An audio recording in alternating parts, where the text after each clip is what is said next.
Hi, welcome to Linda's TV show. If it is your first time of stopping by or coming across my YouTube channel, you are highly welcome. This is the home of news. Please click on that red button that says subscribe. Beside the red button is a notification bell. Turn the bell on so that anytime I upload a new video, you will be the first person to check it out. And after watching the video, you are free to leave your comment constructively and tell me what you think about the video and the channel. As we hop into today's exciting video, let's watch this video together. And the Labour Party have spoken, and many waiting for your candidate to speak. And at the moment, not many have seen him in public places and leading the charge. Is this a deliberate strategy, or just waiting until perhaps the date comes for the campaigns to begin, and then he becomes a lot more visible?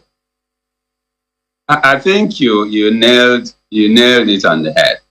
To start with, many people have not read through the current electoral law, which says what to do and what not to do. As you are aware, campaigns have not started. Campaigns will start on the 28th of September, and people are going around holding 10 million man march, 1 billion man march, carrying party placards, saying vote for the party, and then people are saying, "Oh, it's not campaign; it is consultation." I wonder whoever consults on the streets of Lagos. I wonder what that consultation will end up. The truth is that maybe the electoral umpire is not equipped enough to make sure that the laws are obeyed. Because if there are some countries that I've been to where the things that are going on is enough to disqualify these parties from contesting the election. The law says 28 election campaigns will start. And you feel the streets every day, you say, "This is my candidate, vote for him," whether the candidate is there or not. It is the responsibility of the party to say to party faithfuls, our campaigns will start on the 28th. Once that day gets there, we bring out our arsenals. And that's what it should be.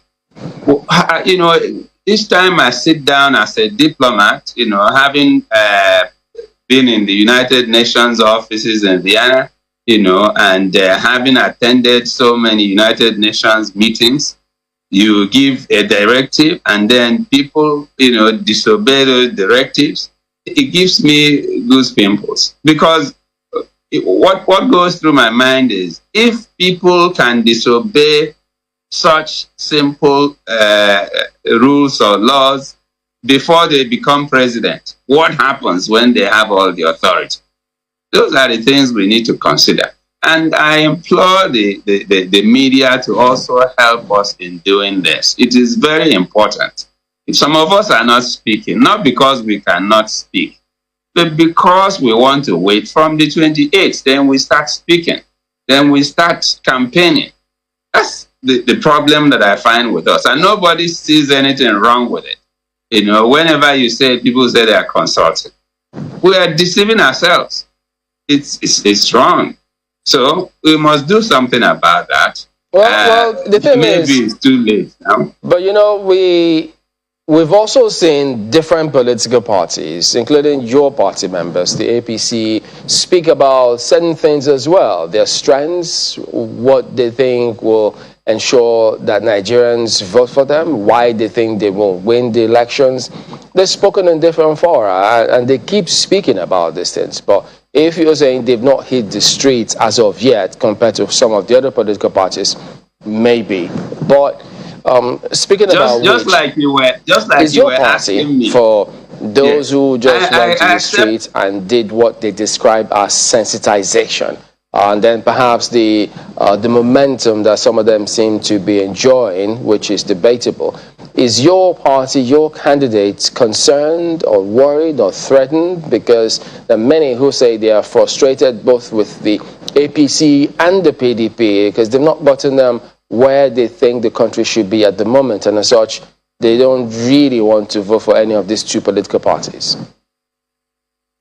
Well, if you look at what some of the parties are saying, I don't want to mention their names. Those parties are saying, when you talk about them, they say, no, either we're a new party or, a party did, better or they didn't do better. And then when you go down to what will actually happen in 2023, what they will tell you is that their candidate, they now refer to their candidate.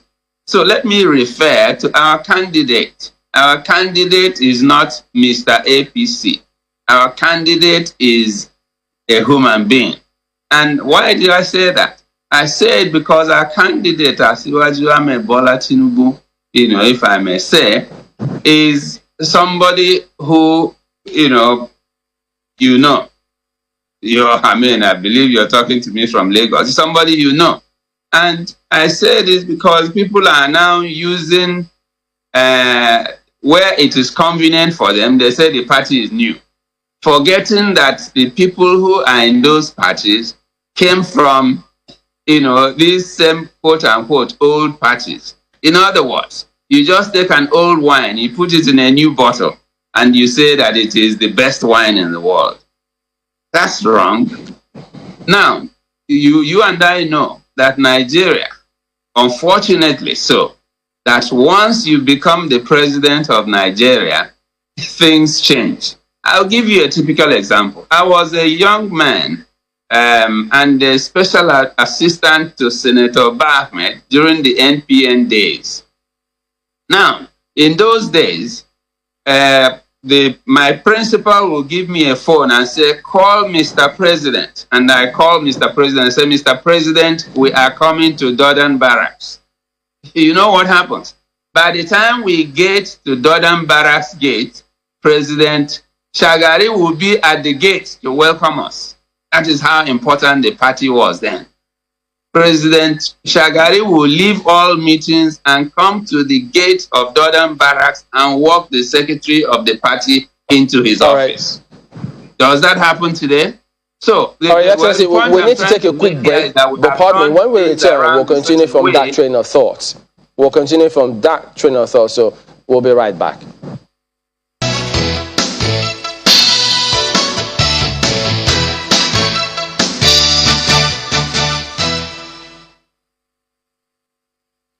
We're with Ambassador Jerry Ugokwe. Well, in addition to your point, just to conclude that part where before or when they become president, a lot of things change. Well, one thing that immediately comes to mind was before the current president became president, there were several promises. And upon assumption of office, a lot of things have changed. Many of the promises have not been fulfilled. Power, energy, which is huge in this country. The promises made there, among several others, many say, have not been fulfilled. Is that similar to what the point you're making about when you become president, things change? Well, you said it. The point I want to make is that, you, Chamberlain, if you go to CNN to interview for a job, they will look at what you have done in channels. And they say, oh, you did well in channels. Therefore, we will hire you in CNN. The point I'm making here is that if you look at those contesting for the presidency of the Federal Republic of Nigeria, what have they done? That's what you look at.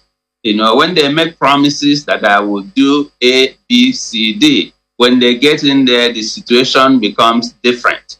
The situation changes. A lot of issues come up, and some of them even will forget what they promised you and I. I am saying, look at what Asiwaju had done in Lagos. I was a student in Unilag in the early 80s. I knew how Lagos was. I was a staff of the Ministry of Works and Housing. I'm an architect by training.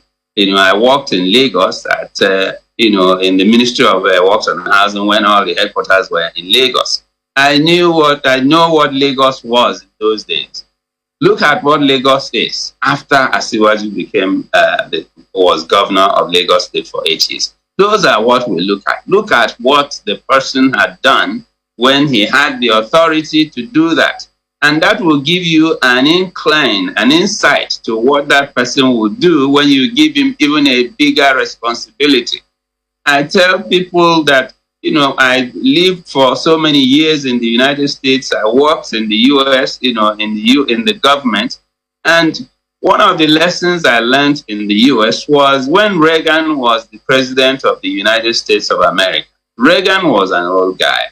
But what he did, he fished out the best minds in the US, and they were in his cabinet.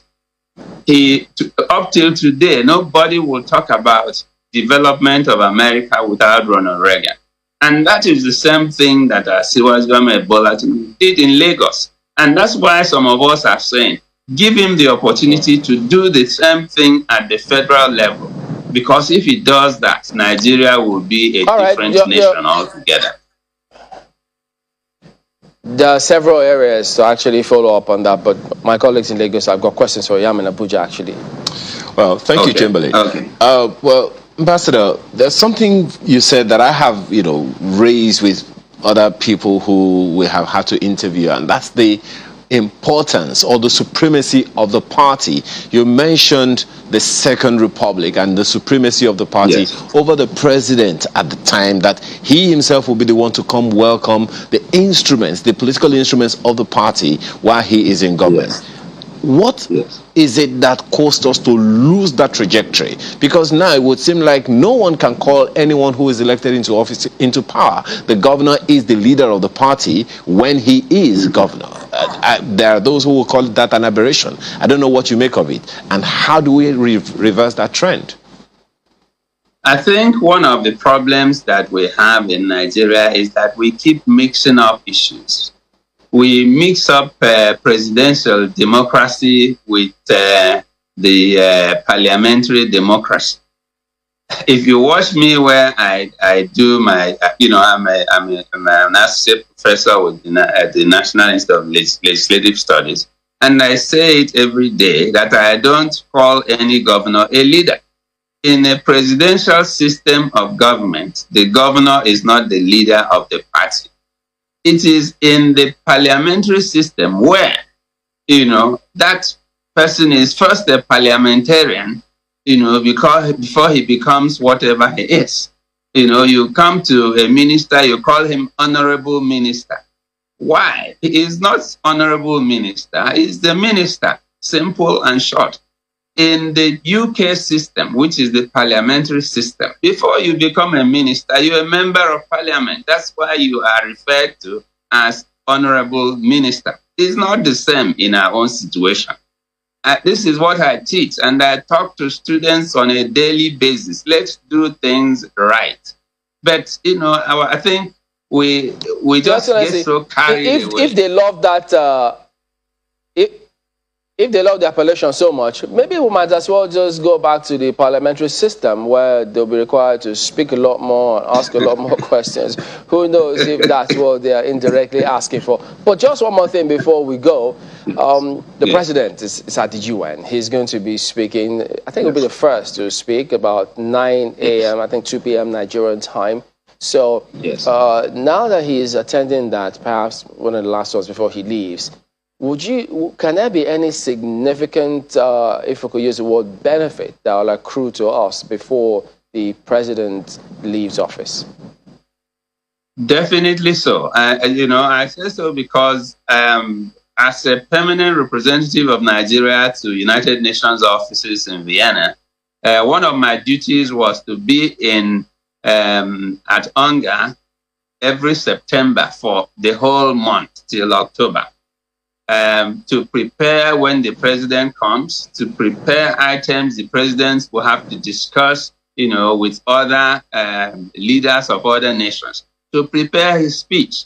Now, the good thing about the UNGA and the opportunity for our president to speak is that he will address specific issues. Some of the issues, as you know, one of them, the most important one, is insecurity in Nigeria. It will create an opportunity for the president to talk to nations who can help us.